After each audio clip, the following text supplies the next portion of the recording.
Welcome back, everyone, to Game On. Once again, we're here with the Total Blue Sports guys, Brandon Gurney, Talo Steves, and Darnell Dickson, BYU sports writer at the Daily Herald. We're here talking BYU recruiting. We got to talk, guys, about the local recruits, the guys from Utah. Who's going to be the biggest recruit from Utah to play for BYU?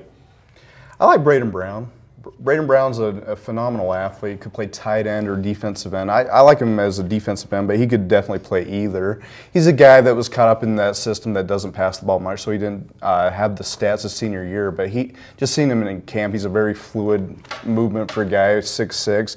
Very good athlete. Oregon was all over him. UCLA wanted him. He's a top-notch recruit. You could make the argument that he was the top recruit in the state.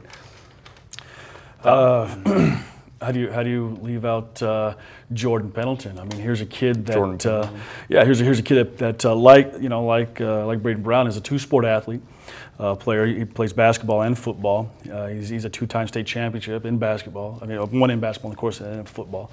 But the kid he's got hops, jump out of the gym. Yeah. And of course, watching him play throughout the entire season, the guy just makes plays. He's a versatile athlete. He can play safety. He can play wide receiver. And of course, at BYU, I think he'll be knocking some heads in that defensive backfield. He's extremely competitive as well. Yeah, he is. I've seen him on football field and on the basketball field, and he's a competitor. The thing I like about the local recruits for BYU is a lot of them played for state champions. Yeah. Absolutely. That's the thing. You got two Bingham kids. You got Starlo Tulele, and you got Jordan Pendleton from Timpview, Ethan Malimauna. You got Houston Reynolds, and you got Famika Anai. All those guys, coaches love to bring in kids that know what it means to win and to be a champion. I think that's where you get the local kids. There weren't a lot of guys that were drawing attention from Pac-10 or SEC or ACC, but there are guys that know how to win football games and know how to prepare to do that. And I think that's where they made their biggest inroads in their local recruiting. Absolutely. Who's the sleeper from in-state? Who's the sleeper guy that's going to come in and make an impact? Austin Jorgensen. Talked about. Plain and simple. Kid can squat this guy can squat a bus. Yeah, he's a linebacker out of North St. Pete High. Didn't play this year because of an injury. He played a little bit, but it certainly put in a lot of, like you said, off-season work and another guy that could turn out to be a very good linebacker. Big kid. He committed early, and then of course Utah came on him a little late, and of course he wasn't interested. But he's of course, listen to you.